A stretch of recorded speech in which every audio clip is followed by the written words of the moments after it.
Welcome back to Stationeers, and if you haven't seen the last episode, please go back and watch it. It is a game giveaway. I haven't done the draw at this stage at the point at which this video goes out, but it will be drawn within the next day or so, day or two maybe, certainly before the end of the week on this Friday, so yeah, do go and have a look at that one if you haven't already.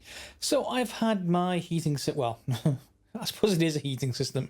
I've had the electricity generator on here, the gas generator, as we hit the 40% threshold overnight. That actually works not too badly. It does heat up the interior of this room. It's at 29 kPa at the moment for pressure, and that hits at 500 and something. But because while it isn't needed, this system will drop down to, a couple of, well, in fact, it dropped to 255 negative. It's now at 220 and falling because all the coolers are permanently on pretty much. So it's at 200 kPa.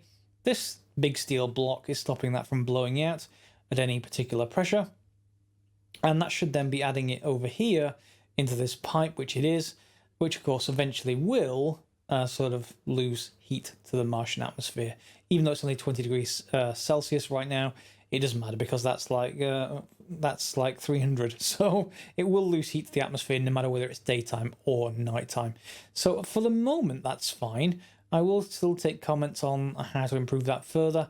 We could try and put lots more radiuses in there, but because I don't have much steel right now, I think it's time to give that a bit of a miss. And I'll come back to that in an episode or two once we've got a better idea, because in the meantime, of course, I can put more solar panels up here. I don't think... How many solar panels do I actually have? I've got space for 1, 2, 3, 4, 5, 6, 7, 8 more, something like that, before I have to begin a new row. Maybe 10 more. Yeah, if I just extend it a little bit. So yeah, this system is working pretty well. I did get a couple of comments asking me to take a look at Europa, and before doing that, I wanted to get your guys' impressions of that. Do you want me to see you do Europa? Because if I do, it means a lot of the early game stuff again, but while freezing to death. Remember, Mars is more about not having water, not having food. Europa is about not having water, not having food, not having much solar energy. It's like 42% of Earth's, of the moon's, and this is about, I assume, like 60, 70%, something like that. And also, it's freezing. Well, if it's more than freezing, it's like minus 150 negative down to, minus 150 negative? 150 negative down to 190, I think, something like that. It's very, very cold. But it does have a couple of advantages. One is that it's an atmosphere that is breathable. Not that you'd want to open your helmet, mind you, in that would immediately freeze your lungs solid. But the constituents of the atmosphere are breathable. It is an oxygen atmosphere. It is at 87 kPa. It's just ridiculously cold. So if you can imagine, if you took 87 kPa at that temperature and warmed it up, the pressure would just spike. So it's a different set of challenges. It's had to survive in a really cold atmosphere. You can put solar panels out there, but the other downside of Europa, if you want to try it for yourself before I ever do, is not only that the atmosphere is very cold, the solar panels are not just 42% of the energy, or thereabouts, from the moon scenario. There's also a problem in that the sun is an angle of about 30 degrees. So if this is straight up and down, it is about there, and it passes through that side of the atmosphere. So not only is it just less energy, it's also inclined, which means your simple setup, which you probably do at the very start of the game, because let's face it, you may not have, well, there's a couple of sensors there, and how many did this eventually turn down to? I think there's a solution on the forum, on the wiki, sorry, with 6 chips, a 6-chip solution, 6 powered chips, that is. 1, 2, 3, 4, 5, 6, 7, 8, 9, 10, 11, 12, 13. So yeah, about half of what I'm actually using, although I think a few of them are math chips anyway. But yeah, it's a very strange thing. It doesn't involve sine and cosines. It's quite odd, but does work for Mars. I'm not sure if the same thing will work for Europa, but that's a whole other difficult challenge. So I think we'll probably have to start out with solar power there, even though we have this. The other problem is, of course, there is large disruptions in the sky. There is large mountain spikes everywhere, essentially. So again, really hard to get solar power working. If I start out with 3 solar panels here on Mars, I might need 9 or 10 or more than that. So yeah, not the other downside, but the other alternatives are that we use something like the solid generator. That will just let us use coal, but then we've got to go and get the coal somewhere, and we've got to build all the batteries for that kind of thing. So it's an interesting challenge. It's a different one. Let me know your comments below. I don't want to necessarily abandon this base, but it depends on what you guys want to see. I'm happy to do any challenges that are out there. So I've been building the ceilings in here, as you'll be able to tell in the previous episode. And I may just do a few more of those, or maybe I'll leave that till the next episode. But my intention is to, at the top over here, I'm going to have to stop, I think, at the moment. Yeah, we're just about to get to the windows. So to maintain a sort of solar sunlight inside this room, I'm just wondering, can we actually get plants that grow under artificial grow lights yet, rather than regular solar? I think these have them. Did they have them? I just want to be careful about going in here in case it's like 400 degrees. It's 344 degrees, Kelvin, that is, which is 68 degrees. So, yeah, survivable. But, yeah, if we have artificial grow lights on that unit, then that might be an option, and we can put the whole thing underground, so it isn't necessarily affected by the solar heat, and obviously by the solar temperature. And yes, it's 71 degrees in here right now. It's a little toasty, but yes, this does have grow lights on it, so that will actually be really quite useful. And I think a sort of more advanced hydroponics bay would be an interesting thing to do, which means probably getting rid of, for now, this atmosphere, because we can always grab it back in from the outside and reheat it. Reheating it's not much of an issue, but cooling it at the moment, I need much more in our sort of cooling system. So yes, having an underground setup now that we have this hydroponics station. When I say underground, I really mean covered. Yeah, covered. And for the moment, I think that probably means I need to go mining for coal, just to convert more steel across, and then we'll try and recover this area, I think. Because I'm not going to cover the entire base yet. You'll see I don't have anywhere near enough steel for that kind of thing, or iron, I should say, to convert to steel. I will re-enclose this space, but I think what I may do is do that, but 2 high instead of 1 high. The ceiling's a little bit low, and we'll do it with not windows, but actual regular blocks. And then we'll use these units and deconstruct these to grow future crops, I think. It leaves us one less thing to worry about now that we have hydroponic stations, and lets us, just worry about the atmosphere, really, just the heat and everything else. So yeah, we've been doing a lot more advanced stuff with heat than I had when I started this. So yeah, maybe we can learn something from that. So it's about time. Whoops, there we go. Back out. And we may even build an advanced airlock at some point, but that's not really much of an issue at the moment. I do like the flat mode of the... Ooh, that's a good point, actually. I was going to actually mention something. The drill, I do like the flatten mode. I would love it if there was a vertical version of that. So if I could set not just flatten, but I could set a limit, and maybe that's the block space limit. I don't mind if it's block space. In fact, that's probably the best idea. So if I literally stood here and there was a wall of rock on my right, I can do it by just aiming carefully, but just like the floor, I could do that by aiming carefully. It's just so much better if I could just say, I don't know, vertical limit or some other thing where I could just walk along here, and wherever I started it from, wherever I, clicked it on, it takes that as the datum, if you like, and lets me walk along a wall and make a vertical wall. Just because you can make vertical walls with these, but it's often nicer to have the natural wall around when you don't need air tightness or anything like that. So yeah, just another suggestion. I'm off to do some mining. Okay, so we've been out mining, and I've started to construct the new walls of our hydroponics bay, the one that isn't subject to temperature variation. And that'll make me much happier than having a room in there that just cooks half the time. So 16, I need another 10 now, I think. So we're just going to replace all the original walls. I've pulled up the floor, even though I'm going to have to move these next episode, these machines. I have, well, in between the episodes probably. I've pulled up the walls, taken down all the glass, all of the frames, and I've started putting steel frames back in. And we're going to just sort of, in fact, no, I'm going to need more than that, aren't I? I'm going to need another 10 because we're raising the roof of this thing by 1. So it's going to be 2 high instead of 1 high. So I will need quite a few more of these. So you're probably going to need about 120, I want to say. About 120 steel, something there or thereabouts. And we'll then construct the new walls. Now, of course, it's open to air at the moment. So I've removed all of the old style hydroponics, and then we'll put some new style ones in here.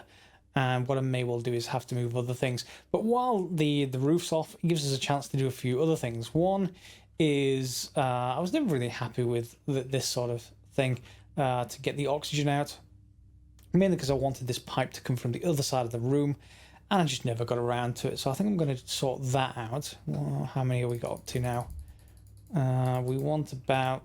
that's not enough. Probably another 10 or so. How many is it? So it's 5 by 5, so it's 25, 35, 37. Okay, and we've got 28. Fine, another 9 to go then. These walls will come in handy for the insides, because we can have those with nice white walls and ceilings, and then have, you know, a light system in there just for me more than anything else. The hydroponics bay will certainly provide enough light for the plants. So I'm gonna... Oh, have I run out of power? Yeah, my system's dead. Oh well, I need to wait for sunrise, and then I will go and make some more. I've probably shut off the gas generator. Slightly annoying, but we'll get through it. 1 second.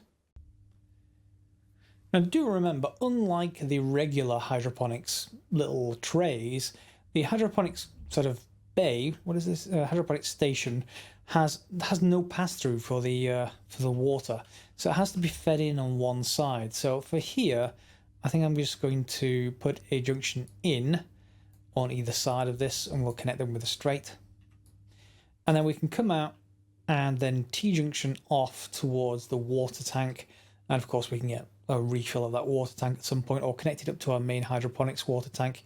Either way will work fine. Just remember that you know, the plumbing for this thing is a little bit different, and I do like the lighting effect. Should be quite nice. Of course, there is no atmosphere, so it's not going to like it too much. Have you finished? Because of something? Did it get cut off by power? Probably did. There is one more thing. I did get the number wrong because I forgot to account for the fact we'd need these end walls here on this side, so an extra 10 on top of what I already said. And that does mean we're going to have to move out this stuff that's over here. It does conveniently, however, link up with the our roof. Oh, one thing I'm not sure if I mentioned, but the backpack on 100% thrust, if you have a look, I have this this propellant here. Doesn't use up very much though, and at full thrust, it's surprisingly good to get around for mining. I mean, this is much faster than me running around the ground. Granted, it is a little bit lethal if you hit anything, but as long as you go high enough and you make sure you have enough fuel, then yeah, that'd be quite good. All the thrust number is changing at the top right, but now you can see the base and the new top level of the base as it will be. So I'm not going to necessarily put the outsides of this cuboid in just yet, because I'm going to have to move those machines first, and I will probably have to move these machines. So we're not going to complete this thing just yet, but I'm going to need another 5 blocks there, 7 there, and then it's going to be like 3, 6, 9, 12. Okay, so that's going to be another 20 or so. Are you still out of power? Why aren't you charging up? You should be on. Minus 37. Oh, is it because I cooled? I may have cooled the system too much because I left this valve open. I just left it open manually, so the coolers may have been working away, just doing what they do best. So yeah, I will leave that alone, I think, and give it a chance to recharge. In fact, I'll just shut the coolers off at the back as well while we're just solar charging instead, and that'll save some power. All right, back to constructing the new hydroponics bay. And by the way, if you have any suggestions here, more than happy to hear them. We may even convert this into a larger and larger bay as we actually go out. But I think this will look pretty good when it's done. We may have to move where the airlock is. Remember, the only reason I put the airlock there is not to interfere with the sun as it was coming over the top. But now we're going to go internal only, so yeah, why not? I suppose we can look at that. So more and more blocks to do, and then I will weld them up and we'll come back hopefully once that's done. Okay, so while the last few steel sheets are printed out, here's the new inside of our hydroponics bay, and I think we're just going to move these vents out, passive ones anyway, and we're going to head upstairs. I've not left myself a hole over there. We're actually going to bring this vent down here into, I want to say maybe this top corner. Yeah, let's just drop those for a second. How many have you done so far? I want about 21, I think. 14. You'll do for now then. So let me just turn the welder back on just so I can place this vent. So I want this on one corner, and then we want the input probably on the other corner, so it should probably go on there. Just turn the welder off. Well, sorry, this side's going to be the input, I should say. So we can auto rotate that, and it shouldn't matter where it is in the block space, so we can just put it in the middle just for sort of nicety and symmetry. And the same thing here. We may need to point it at the floor first before it decides. There we go. Just head up here and rotate. Okay, so there we go. So one of these is the waste, the other one is the input, and the output is of course our main hydroponics system. I've made a few too many of those, but that's not too big a deal. And then we'll just finish welding this up. So if you have a look in here, now aside from this tank, which can probably stay where it is to be honest, you'll see that I've removed the atmospherics unit that was there. And to be honest, it needs to be removed anyway because it was already doglegging over here into our oxygen tank. So instead of doing that, we can just pull back all of this. Let's just get rid of this for a second. We can pull back all of this pipe. And here, clean up this outside. And I think, to be honest, later on I will probably move atmospherics down into a basement level. I think I like the idea, oh, in fact we can leave that there because it's going to be going straight up here. I like the idea of the larger tanks on like a basement level rather than above ground. They take up quite a lot of room, and the base doesn't look quite as clean unless you sort of have that. Are they all gone? Nearly. Just one there. One there. This system to pressurize, by the way, is off. Otherwise, it would be trying desperately to pressurize this base now. So then we'll just bring this over here, and we're going to run that straight up. We will need to temporarily just remove that. So this again. That's fine. I needed it there to place things anyway. And here you'll see our atmospherics unit. This is our lowly oxygen filtering, and we're probably going to have to go to well, we may not need a full heavy oxygen filter. A light one may be fine. We should be able to get away with it either way. And this is going to be our input, isn't it? So if we have our input coming from over here, and we'll weld up the flooring or put some kind of covering down, some cladding or something along those lines. And then where's our pipe coming? It's coming from this side, and it's coming straight up. So we'll just bring that up the side of the building. We could put it on the inside to try and insulate it somewhat. I'm not as concerned with the amount of heat that we're going to absorb in this pipe by comparison to windows. But if that's ever an issue, we have a full block space here in the roof, and you know, it's not much of an effort to just reroute that. Well, helps if I put that in the right place. Not much of an effort to reroute that and get it right. So there we go. One corner going that way. I'll have to make even more pipe work, but that's not such a big deal. And then we can think about just welding this back up now because this is on the roof. The waste is the pipe that will go over this way and down. You probably can't see it because of the shadows there, right into that. So again, not very far. And lastly, the output, or the filtered thing, which happens to be oxygen, will come to this point here and then go straight down. I think it's, sorry, one over and then straight down. Oh, no, in fact, even wrong there. It needs to come along to this line and go straight down there. So we can bring it out here and along that line. That will work perfectly fine, I think. And eventually we'll have a whole roof. Well, we do have a whole roof, kind of. Just keep falling off the thing. Okay, so I need to just weld all that up now, and then we'll see about the rest of it. Okay, so we're ready for the final ceiling. Just this last block. And then we should be in an airtight space. I don't think there's anything remaining. There is a slight light glitch there, but other than that, I think we're sealed in now.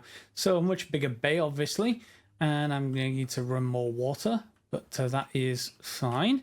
So let's just cycle to the exterior, and to be honest, we can just cancel it because, you know, we've got a entirely enclosed space now that isn't pressurized yet.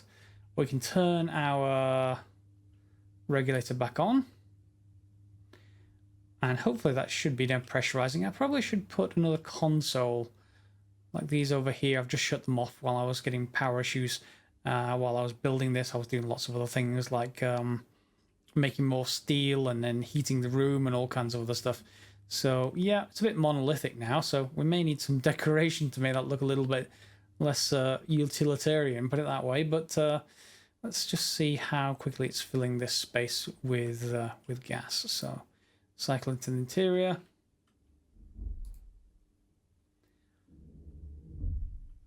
Okay, it is filling it with gas, but that's going to take a while at that rate. It's a 3 kPa. I guess we could use a volume pump instead of a pressurization, but that would need then electronics to control it. So I can just leave this going in the background. I don't think we should get any effects of the outside atmosphere in here. It shouldn't heat up. The only thing that should really be heating it up is maybe the grow lamps being on, and also definitely the plants.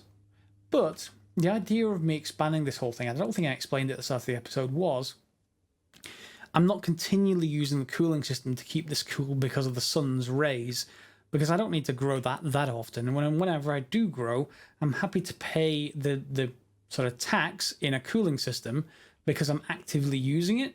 But most of the time I'm not actively using it, and as such, having an interior space like this sort of will help. We do actually have some orphaned cable there. I think I'll then hook that up into a light system in here. And unlike the light system on the outside that we've been building, let's just cycle and then cancel. Unlike the system outside, we don't really want to check whether it's night or day because the lights are always going to be on in there whenever I'm in there. So I think what I'll probably do, I did this in the first season as well, but you may not have seen it. So all this has been a bit of a buildy episode rather than an electronic-y episode. Next episode, what I'm going to do is I'm going to add some electronics in there, I think, to do a player sensor light system. So when I walk in there, it's going to turn on, and it's going to stay on until I walk out.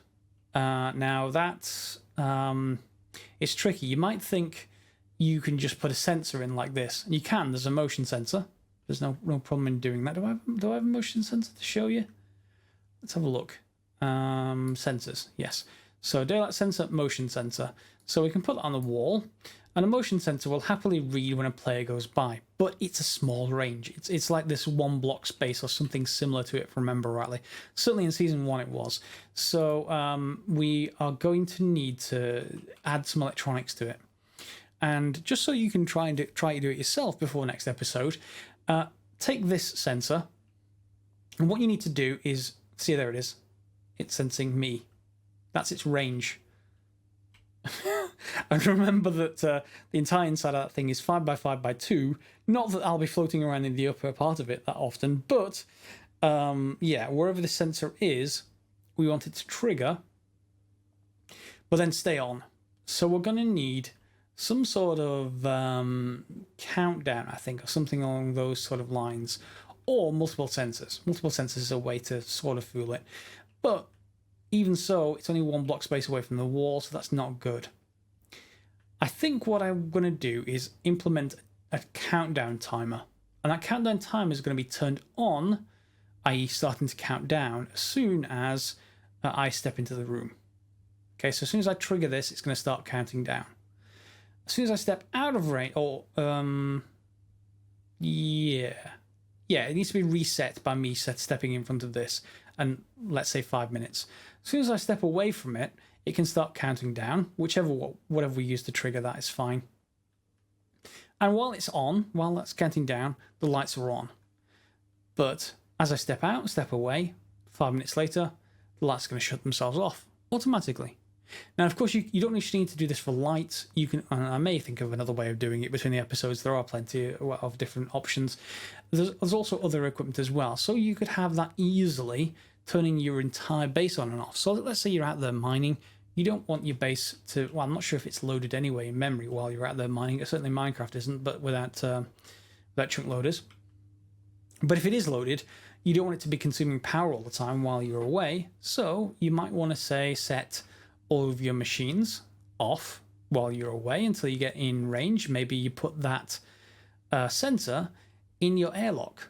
So you face in on your airlock, and if you have to pass through your airlock, one of your doors, you can put multiple of those sensors on near any of your doors.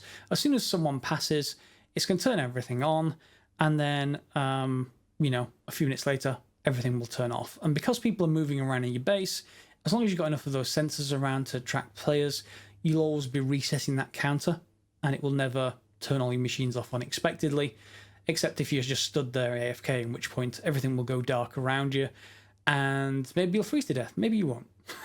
In any case, that's what I'm going to be doing with the hydroponics. The refill system for the hydroponics is just fine. That will refill from the atmosphere. In fact, it's refilling from the CO2 tank, which is even better.